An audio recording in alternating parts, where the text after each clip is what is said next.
Olá, você está no canal Mais Pague. No momento, irei iniciar a leitura do segundo capítulo do livro O Seu Próprio Tapete Vermelho, escrito por Micheline Farias. Capítulo 2, Princípios. Limites são proteção. A minha pré-adolescência no Brasil foi um período de grandes ajustes, a começar que, embora vivendo no Brasil, sair da casa materna para a casa da minha avó materna era como começar a aprender uma nova língua, novos costumes, novos relacionamentos. Minha mãe havia sido muito seletiva e nunca tivemos outras pessoas para morar em nosso lar. Mas, indo residir na casa de minha avó, tive de aprender a viver em um novo mundo, num ambiente onde viviam mais de 10 pessoas de diversas idades e com dramas pessoais também bem específicos. Além dos cuidados com a saúde, educação formal e bons costumes familiares, minha avó, durante esse tempo, aproveitou para plantar raízes na minha vida espiritual, que foram essenciais para a minha jornada dali para frente. Como qualquer adolescente, pensava que minha avó era muito rigorosa na prática dos valores cristãos. E sem muita opção, precisei me colocar debaixo de sua orientação para a vida diária. Naquela época, o contato telefônico com uma pessoa vivendo no exterior era muito difícil e caro, muito caro. A cada 15 dias falávamos pelo telefone apenas algumas rápidas palavras com a nossa mãe. O mais comum era gravarmos fitas cassetes, e ela também, e enviarmos pelo correio para relatarmos acontecimentos de forma mais detalhada. Hoje, as facilidades são outras e permitem maior interação com as pessoas que estão mais distantes. Por exemplo, posso estar em outros países viajando, mas minha filha pode me consultar instantaneamente via internet a respeito de qualquer necessidade. Por outro lado, na minha adolescência, essa restrição acabou sendo um fator positivo e determinante na minha vida espiritual. Queda de braço, proteção ou apenas coação? Minha avó determinava que eu deveria ir para a igreja e eu não podia retrucar e dizer que havia falado com minha mãe e ela havia dito que eu não precisava ir. Não tendo como escapar, até os 14 anos recebi uma educação rígida de minha avó e do meu avô no tocante a frequentar lugares, sair com amigos, voltar tarde para casa.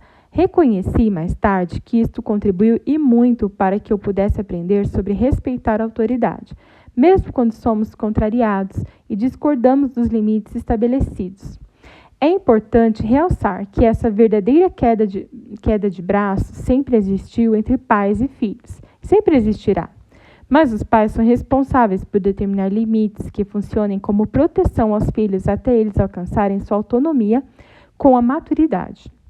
Nas pregações e ministrações que faço, e junto com Hildo, este é um ponto fundamental a tratar com as famílias no tocante à educação dos filhos. Mas é importante mencionar que nós também precisamos de um filtro para verificar se não estamos nos enganando. E em lugar de proteger para que amadureçam com segurança, estaríamos apenas criando sistemas de controle e pressão para coagir os filhos a obedecerem. Em lugar de fazer do relacionamento com os filhos uma guerra na selva, podemos cultivar um jardim de Deus em nossos lares. O apóstolo Paulo, na sabedoria do Espírito Santo, tratou de maneira muito sábia com Filemon, ao interceder em favor de Onésimo, um escravo fugitivo. Pois bem, ainda que eu sinta plena liberdade em Cristo para te ordenar o que convém, prefiro, todavia, solicitar em nome do amor. Filemon 1:8-9.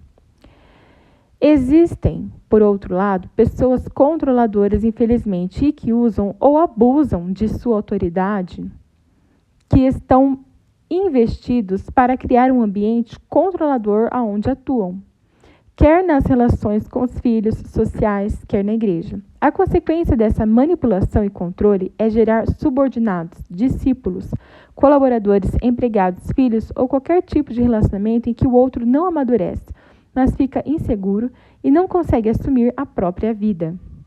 Laços de amor. Há pessoas com idade avançada que não fazem coisa alguma na vida, sem que antes precisem se apoiar em muitas opiniões. Muito vai e volta, muita tentativa e erro, mas que permanecem estacionadas, não avançam, pois carecem de uma permissão para dar cada passo do seu cotidiano. Muitos poderiam argumentar que estão buscando conselho. Não querem se precipitar, estão agindo com prudência e até citam a Bíblia: com medidas de prudência farás a guerra. Na multidão de conselheiros está a vitória, Provérbios 24:6. Mas parecem que não leem o versículo todo, pois fala de fazer a guerra, isto é, de enfrentar desafios, e não de se esconder atrás de uma indecisão. Veremos mais adiante que uma das marcas da conquista do propósito de Deus em nossas vidas está em criarmos nossos filhos e discípulos para serem águias prontas para um dia voar, sem medo de experimentar o que Deus preparou para eles, e na certeza de que na hora em que o voo ficar um pouco cansativo, eles sempre terão nosso mentoreamento, nossa amizade e conselhos. Há uma passagem muito poética na Bíblia, em Oséias 11:4, em que o profeta descreve todo o cuidado de Deus em estabelecer cordas humanas com laços de amor, para que o povo de Israel não caísse sob o jugo de seus inimigos. Esse tapete vermelho da compaixão, na intenção de proteger a quem amamos, nos leva ao abraço, ao ouvir calado, ao chorar junto, ao perdoar em silêncio, ao sorriso meigo, e ao não impedir nossos amados de trilharem também seus próprios caminhos em cada momento e fase de suas vidas. Limites como proteção necessitam de um verdadeiro batismo de amor na vida dos pais, pastores, discipuladores, professores, para que os feridos de alma, os prisioneiros da amargura, os cativos da revolta que tanto se espalham em nossa sociedade sejam envolvidos e curados no aconchego que oferecemos a eles. Permaneça no seu chamado. A velocidade de mudança atual nas sociedades ao redor do mundo atingiu tal nível que nada mais é estável. Casamentos, amizades, empresas, posições políticas, relações profissionais, quem sabe o que e quem é quem de uma semana para outra, nada é para sempre e ninguém é de ninguém. Infelizmente, tem se tornado uma crença, até mesmo nos arraiais de fé cristã. Em termos de ministério, uma pessoa pensa ou escuta muitas vezes esta pergunta provocadora: para que ficar tantos anos servindo nessa igreja? O que você ganha com isso? Por que não corre atrás de algo melhor para a sua vida? Aprender a caminhar contente em alguns tapetes vermelhos comum do dia a dia não é conformismo, nem falta de ambição sadia ou de desejo de crescer, de alcançar novas alturas, mas é ter sossego na alma, como recomenda o salmista: Senhor, não é soberbo o meu coração, nem altivo o meu olhar. Não ando à procura de grandes coisas, nem de coisas maravilhosas demais para mim. Pelo contrário, fiz calar e sossegar a minha alma, como a criança desmamada se aquieta nos braços da mãe. Como essa criança é a minha alma para comigo. Salmo 131, 1, 2. Nuvem passageira. Um dia todos terão direito a 15 minutos de fama. Bem previu o cineasta e pintor norte-americano Andy Warhol, ao tempo de Elvis Presley e Marilyn Monroe, famosos até hoje. Mas daí? Importa que nos realizemos naquilo que Deus tem de melhor para nós, pois o destino de muitos famosos por 15 minutos é viverem o resto das vidas amargurados, por nunca mais alcançarem o mesmo pico de fama, pois ninguém consegue segurar o vento ou armazenar nuvens passageiras, controlar todas as circunstâncias da vida. No tapete vermelho de Hollywood, há muitos que têm carreira longa, mas a maioria teve só 15 minutos de fama. Alguns produziram patrimônio, deixando um legado artístico histórico. Outros foram apenas coadjuvantes na carreira de famosos, detentores de um pequeno momento de brilho e sumiram no mapa. Tudo sempre dependerá do que planejamos fazer quando estivermos diante de um momento de escolha, de decisão, de uma encruzilhada entre o momentâneo e o permanente. Este dilema é posto no Evangelho da seguinte maneira: pois que aproveitará o homem se ganhar o mundo inteiro e perder a sua alma? O que dará o homem em troca da sua alma? Mateus 16:26. Ainda que essas palavras de Jesus se refiram ao destino eterno do homem, elas nos servem como critério para avaliarmos o que vale ou não a pena abrir mão. Quando entendi que crescer profissionalmente em uma grande empresa em Nova York confrontaria outros sonhos que Deus havia me dado, meu coração ficou livre de qualquer dúvida ou crise, e eu não quero isso foi rápido. Tudo depende do que 2 Coríntios 10:13 nos ensina, que cada um precisa saber qual é a sua esfera de ação. Não se intrometer na esfera de ação do outro, não tentar fazer o que não contribui para o objetivo que Deus nos convida a alcançar. O apóstolo Paulo disse com firmeza a seus críticos que não ficassem criticando suas escolhas e ponto de vista. Ele sabia quem ele era, reconhecia o seu chamado, sabia o que queria realizar como propósito de Deus na sua vida. Ele colocava seus pés sobre um tapete vermelho estendido pelo Espírito Santo no qual ele caminhava. Ele não se guiava por ilusões, não ficava desferindo golpes no ar. 1 Coríntios 9, 26. Sim, sim e não, não. Há pessoas que gostam muito da gente e outras que definitivamente não gostam nada. Isso é algo que todos nós precisamos aprender a lidar com humildade de espírito e motivação correta. O interessante é que geralmente os motivos pelos quais as pessoas nos amam ou não são exatamente os mesmos. Alguns de nós possuímos traços fortes de personalidade que inspiram a outros. Em outras palavras, nosso espírito de liderança as atrai. Do mesmo modo, mesmo sem entrar na esfera da vida de outros, tenho de fazer paz com a questão que minha determinação em relação à minha própria vida pode inspirar uns e ao mesmo tempo chatear outros, que poderão entender que me sentirei a dona da verdade. Um princípio recomendado pelo apóstolo Paulo, cada um permaneça na vocação em que foi chamado, 1 Coríntios 7, 20, refere ao contexto da nossa posição diante dos homens e da nossa vocação confirmada por Deus. Este princípio pode ser estendido para muitas esferas da vida, pois, no mundo de negócios, certamente há pessoas com muitas capacidades específicas, talentos e experiências em diversas áreas, mas ninguém domina tudo, todas as coisas. A multiplicidade de tarefas e diversidade de ocupações se estabeleceu em tal nível na sociedade atual que há muitos especialistas em campos do conhecimento que surgiram nos últimos tempos que sequer cogitaríamos há poucos anos. Com isso, cada pessoa dará o seu sim ou o seu não, diante das mesmas oportunidades oferecidas a todos. Uma aplicação desse sim, sim é fazer o que é minha vocação, e desse não, não é não fazer o que não tenho vocação. Não se trata de ser conformado ou desistir facilmente das coisas, mas reconhecer que há talentos e vocações mais adequados de cada pessoa. Podemos estudar, aprender, ser treinados para praticamente qualquer coisa que desejarmos, mas teremos mais facilidade em algumas áreas do que outras. Por que insistir no que não levamos jeito, apenas por teimosia? Por outro lado, por que desistir facilmente daquilo que podíamos realizar com melhor proveito? O fiel da balança é termos convicção de que seja mais adequado ao nosso propósito de vida. Ao permanecer no que fomos chamados, nos libertamos da necessidade de imitar ou competir para ocupar o lugar de outra pessoa. Examinar e reter. Se todo mundo quiser fazer apenas o que está na moda, o que dá ibope, o que agrada para angariar simpatia, então haverá uma pobreza na ação de Deus em favor dos homens. O relevante é a multiforme graça de Deus, 1 Pedro 4,10, ser revelada na diversidade do serviço que cada servo ou serva dele exerce. Escrevo isso para incentivar você a buscar os melhores dons, como os mais adequados ao seu chamado, e não aqueles que parecem mais vistosos aos homens. Ao longo da nossa vida, sempre teremos que observar com muito cuidado as ofertas que aparecem na forma de promoção, de vantagens, mudança de emprego, melhores ganhos materiais, pois eles podem exigir sacrifícios que não desejamos fazer, renúncias que nos desviam de alcançar alvos mais elevados e valiosos. Quando recusei a grande proposta de trabalho em Nova York, que mencionei anteriormente, pude manter a atividade que já estava exercendo no banco em que trabalhava, tirar licença não remunerada quando nasceu meu primeiro filho e retornar para a vaga que a empresa guardou para mim. Creio que foi sábio examinar as possibilidades e escolher o que era mais importante para mim, segundo o propósito de Deus que estava no meu coração de consolidar uma família. Se você estende tapetes que não foram estendidos para você, isso vai sacrificar conquistas mais relevantes, pois você não vai poder comparecer a 2 shows ao mesmo tempo.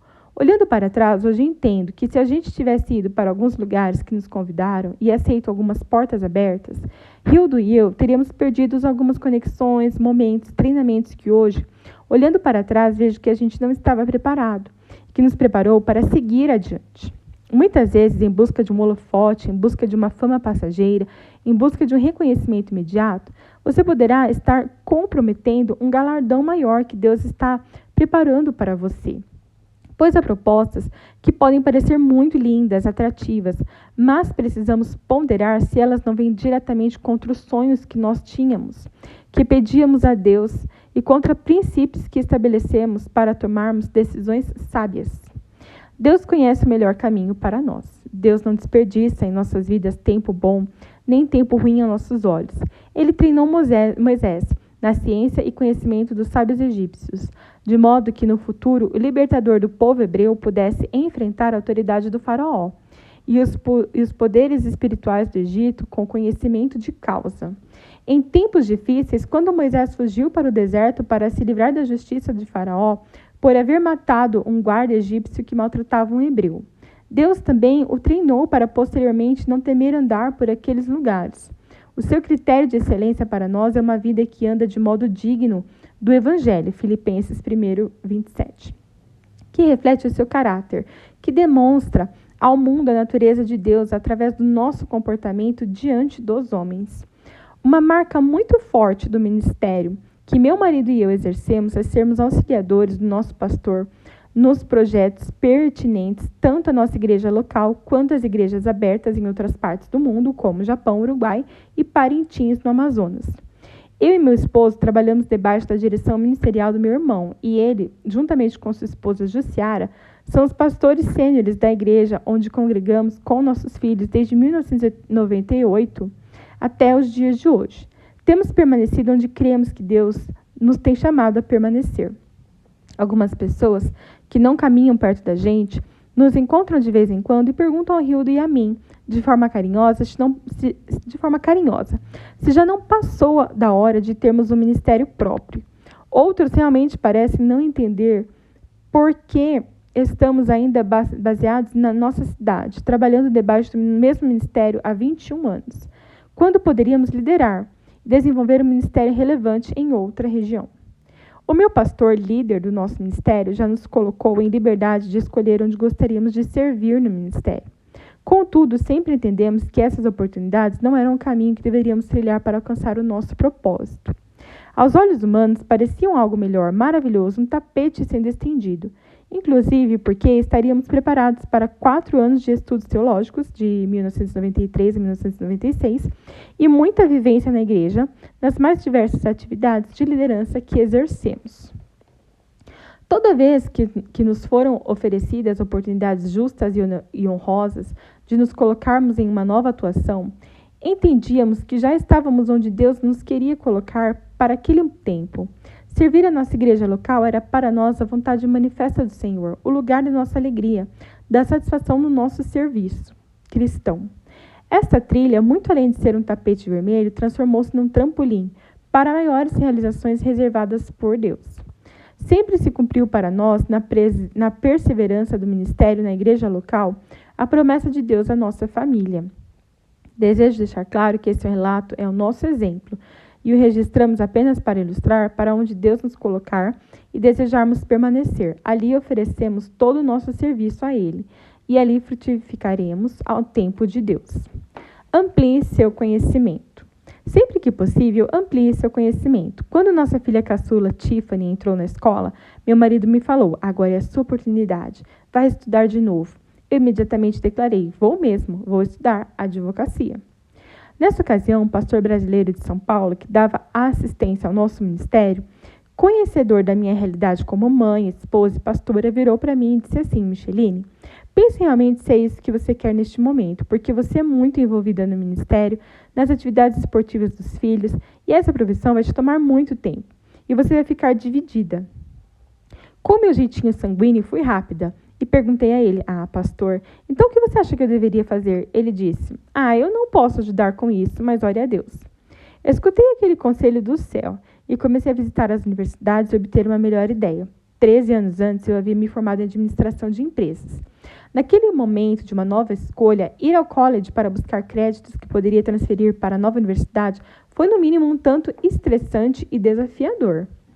Conversando com uma das conselheiras das instituições visitadas, decidindo entre frequentar um campus ou fazer online por causa da minha realidade, ela me pediu para eu contar um pouco da minha vida para poder sugerir hipóteses. E relatei que realmente ficava dividida pelo fato da minha vida ser um pouco diferente. Contei para ela que eu viajava. Após alguma conversação, ela aventou uma possibilidade. Por que você não estuda psicologia? Respondi, não gosto muito e tal, não gosto. Foi quando ela argumentou. Interessante você falar que não gosta de psicologia, porque você aconselha pessoas o dia inteiro. Então você gosta desse ambiente, dessa interação com pessoas. Pela sua vida aí, você desenvolve uma intensa atividade de aconselhar pessoas.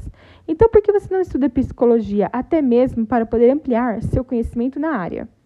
Voltei para casa, pensei no assunto, conversei com meu marido e decidi. Vou começar a estudar, e se eu não gostar, vamos ver o que acontece. Aí eu fiz, gostei, fiquei apaixonada. Então, completei o bacharelado em psicologia.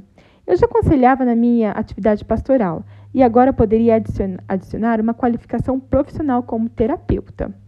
Eu desejo enfatizar o princípio positivo de reforçarmos uma vocação, de aproveitarmos a experiência que já tivemos, adicionando uma preparação mais adequada, aumentando a nossa capacidade de contribuir naquilo que Deus nos deu como propósito. Do palácio para o deserto. Tomemos o exemplo de Moisés. Quando recém-nascido, sua mãe o entregou para ser criado pela filha do faraó. Ela não estava abandonando o filho, mas achando uma alternativa para ele não ser morto por ordem desse mesmo faraó, que desejava conter o crescimento do povo hebreu, que era escravo no seu império. Por 3 meses, Moisés acabou sendo criado por sua verdadeira mãe, pois a filha do faraó a escolheu como ama de leite.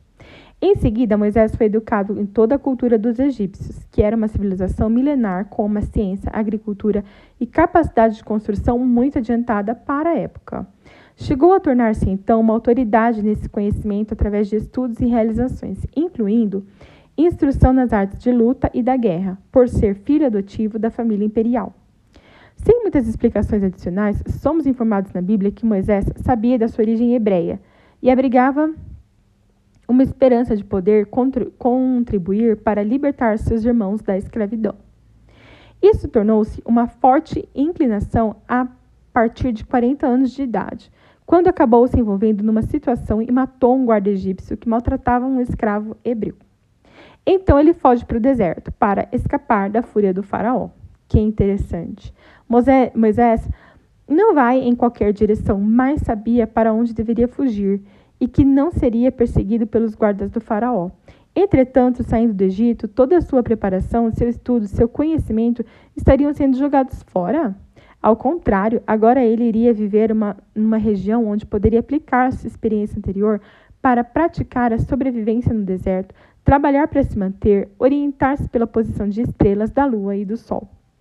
Além disso, Moisés começou seu treinamento intensivo na vida prática, pois assim que ele pisa no deserto, na região de Midian, defendeu de pastores agressivos as 7 filhas de Jetró, o sacerdote local, que davam de beber ao rebanho de seu pai.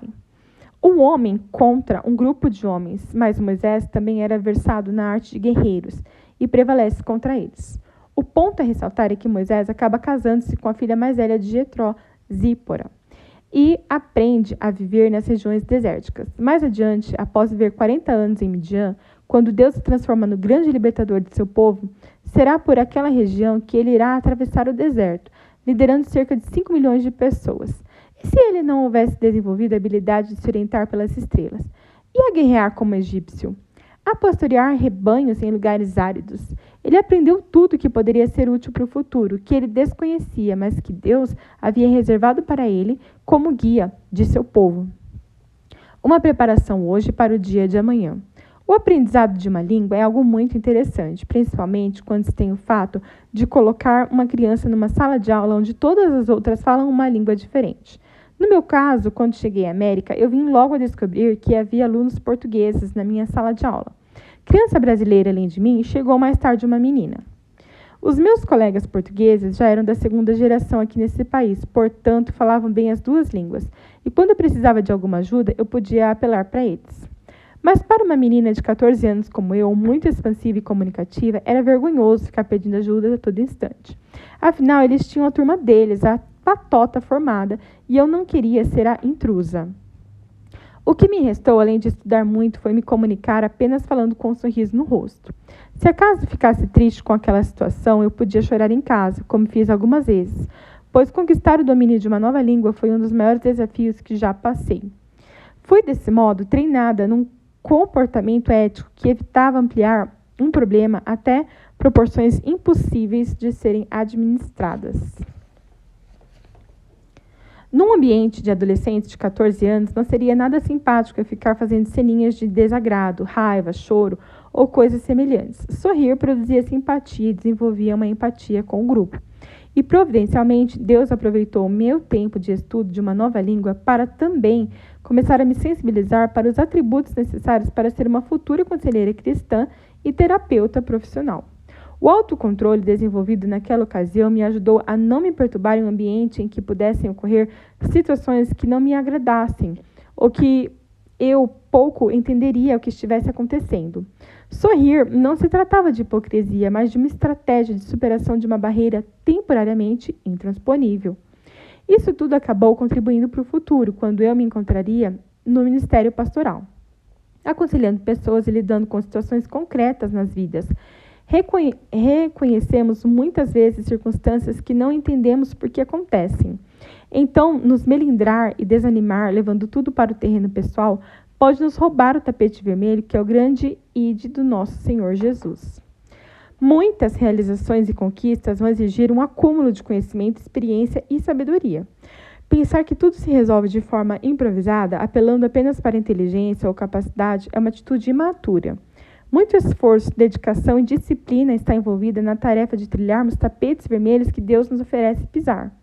Valorizar o estudo ou oportunidades de crescimento que chegam até nós é uma das formas de cooperarmos com Ele para o nosso próprio benefício. Obrigada por acompanhar a leitura da primeira parte do segundo capítulo do livro O Seu Próprio Tapete Vermelho, escrito por Micheline Farias.